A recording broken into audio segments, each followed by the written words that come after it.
Some actors, we might just know their roles and their faces in them roles of the movies that they are in. We might not necessarily know their name, but we know their face and we probably know their work and probably be real familiar with their work. And that seems to be the case with this actor here, who I will divulge his name at the end of this video, so stay tuned. But before then, I would just go through some of his most famous and popular roles. Some of his most famous and popular roles. He has done a lot of work. But this actor started his career, started his grind in 1981. But most of us didn't become familiar with him until his small part in House Party in 1990.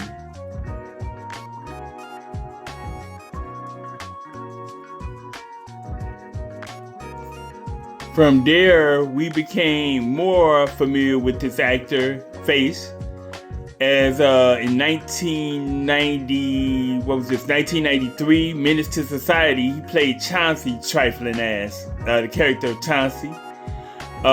In this scene, the Caucasian guy, is coming over his house to give him the lowdown on this insurance scam he's trying to do, and want Chauncey to steal a car for him for insurance fraud. And Chauncey's questioning him why he came over so early in the morning. And the guy tells him, say, it's 1 o'clock. You told me to come at 1 o'clock. And Chauncey chides him and says, I don't care what I told you. I don't get up out of the bed until 2:30. Yeah. So yeah. Oh yeah. Good scene. That was a classic scene. From there, this actor went on to play Boss Man Cuddy in 1995's Dead Presidents. In one compelling scene, Cuddy is seen leaving the apartment of the main character's woman's house, the main character being Anthony, played by Lorenz Tate. Cuddy is seen leaving her apartment, and of course, a confrontation ensues between Cuddy and the character of Anthony in the hallway of the apartment building. Using a little trickery, and the character Anthony turning his head, turning his back to him. Cuddy takes the advantage and clocks him upside the head with his strap that he has. And he gets the advantage over Anthony. And as he has the gun pointed right at Anthony's face, he tells him these poignant words. He says, you're lucky this is personal, nigger. I'm not gonna kill you over no woman. And yeah, so very poignant words he gave Anthony, the character of Anthony in that movie, in that staircase there. So yeah, that's 1995 Dead Presidents. Actor played a strong role there. And Cuddy, FYI, Cuddy was a all around, I would say, big time hustler. He was an all around big time hustler. That was his occupation from the movie. So Cuddy was big time, a big time hustler there. Yep. In 1998, this actor seemed to deviate a little bit from his previous work, and he played an attorney in Why Do Fools Fall in Love. He played attorney Lawrence Roberts, and he was an attorney for one of the wives or ex-wives of music legend Frankie Lyman. And he was basically, fighting the estate of Frankie Lyman for the share for his client's share of the money. And in one of the more I would say dramatic scenes of this movie in the court, Mr. Roberts confronted the record label executive that was over the record label that Frankie Lyman was part of, and he asked him the straightforward question: how much money have you made over the years from the song Why Do Fools Fall in Love, which Frankie Lyman wrote, and perform. So yeah, this role right here for this actor was like, in my opinion, was a deviation from his previous role. So yeah, he played attorney Lawrence Roberts in Why Do Fools Fall in Love, 1998. Also in 1998, this actor took on a familiar role, a familiar type role for himself, and that aligns with more of his previous work. He took on the character of Luke in Rush Hour, in the movie Rush Hour. And Luke basically was a bar owner, and he did little legal stuff in weapons and stuff, sale and transfer of weapons.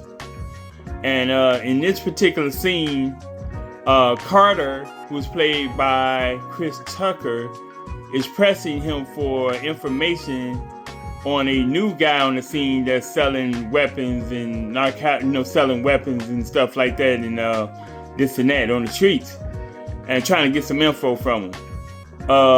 Interestingly though, Carter and Luke are cousins.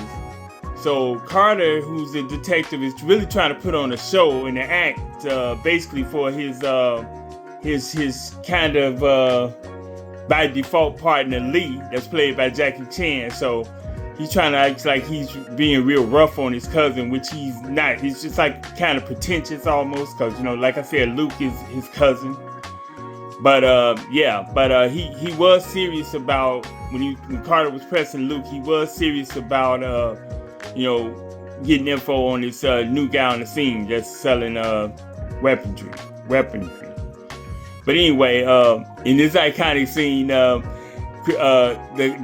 character Carter kept grabbing on Luke's jacket and on his suit, and at one point Luke says, "Hey, stop driving on my jacket. This is my favorite suit. Your mama bought me this suit." And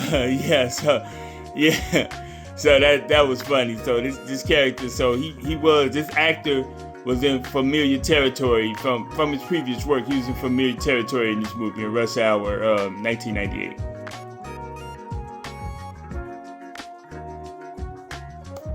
In the year 2000 is when I think this actor really showed his versatility, when he took on the role as Pinky. In Next Friday.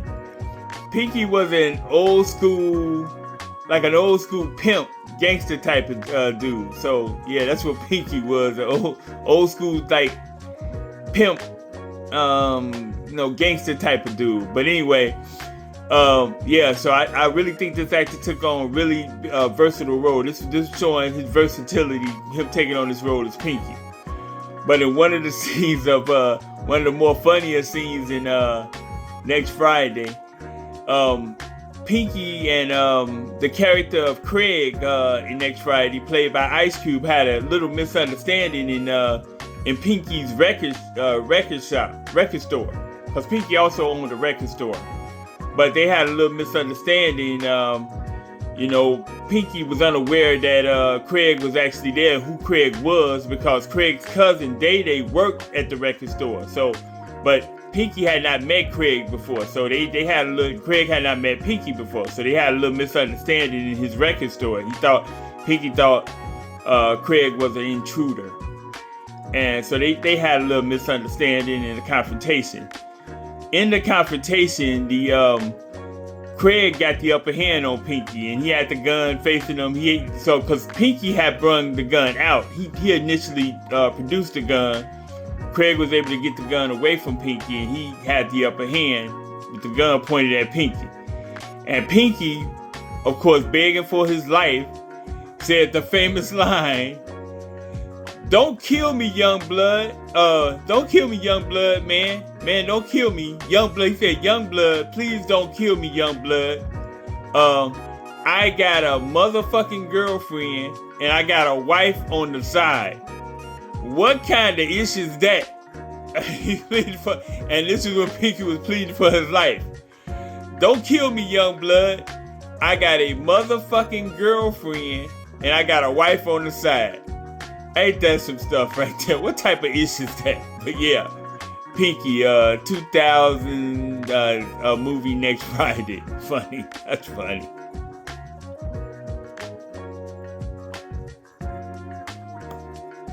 In 2002, this actor reprised his role as Pinky in the movie Friday After Next. He reprised that role as Pinky. That was a good idea in my opinion, but yeah, the fact that reprised his role as Pinky. And in in a scene where he needed to use the bathroom, Craig and Day Day were throwing a rent type party at the house, and the scene where Pinky needed to use the bathroom, which was occupied by Magic Mike, played by Cat Williams, and Damon, played by Terry Crews. They was having a little tussle or disagreement there in the bathroom. But Pinky needed to use the washroom, and he's outside the door, and he lays out this funny line. "Hey, this is Pinky, nigga. I got to go pee-pee."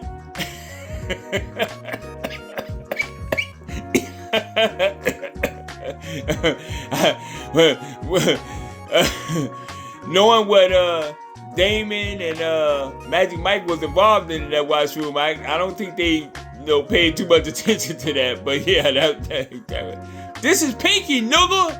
I gotta go pee-pee.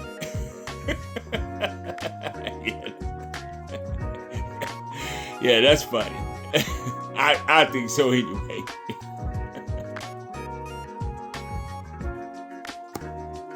In arguably his most finest performance, this actor played Jeff in 2004 Ray, the Ray Charles movie.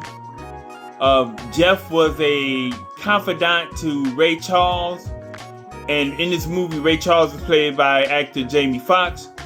But Jeff became a really, really trusted confidant to Ray, and he eventually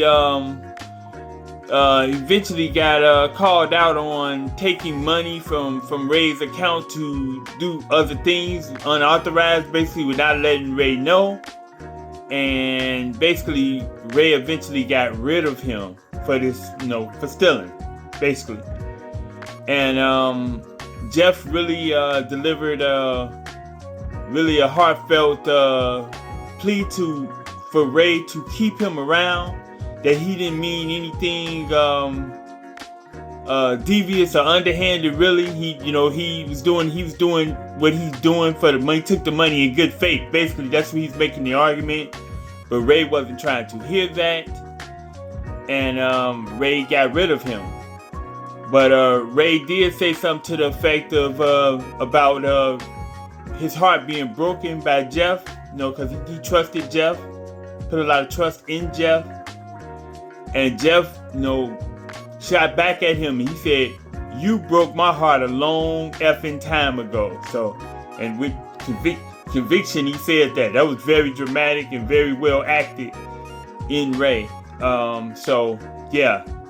This actor was real good in the role of Ray, the movie Ray from 2004.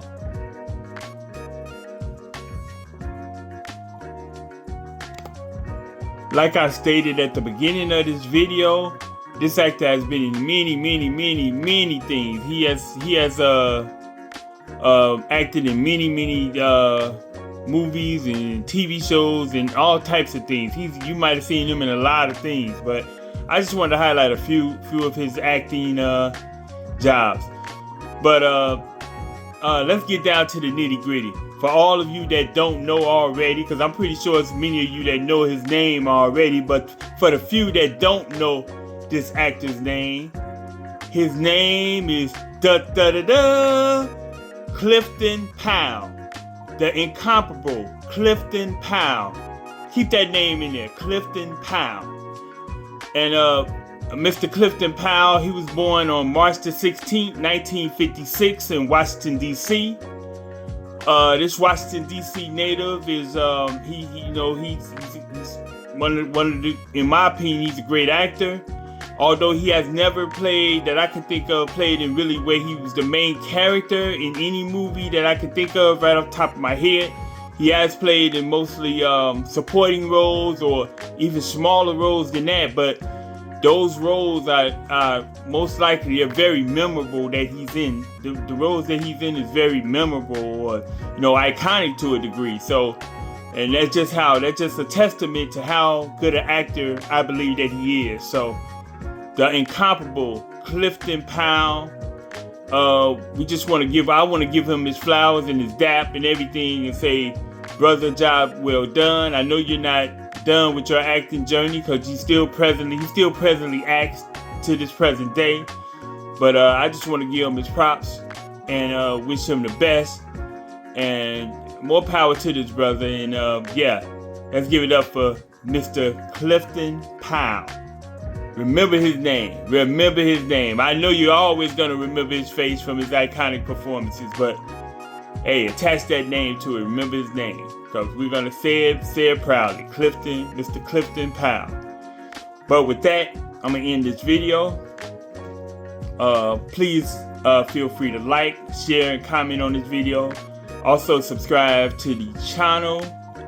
Subscribe to the channel if you haven't already. After subscribing to the channel, please click on that little notification bell in order to be notified of any new uploads. I thank you all for your support. I truly appreciate it. If you want to contact me to suggest a person that I should do a story on, or research, or just have any comments in general towards me, you can contact me at provocateurjoseph@gmail.com. I look forward to hearing from you, and I would, in my time, get around to it. I will definitely respond back. So, with that, I am out, and I'll see you in the next one. Peace. I'm out. One love.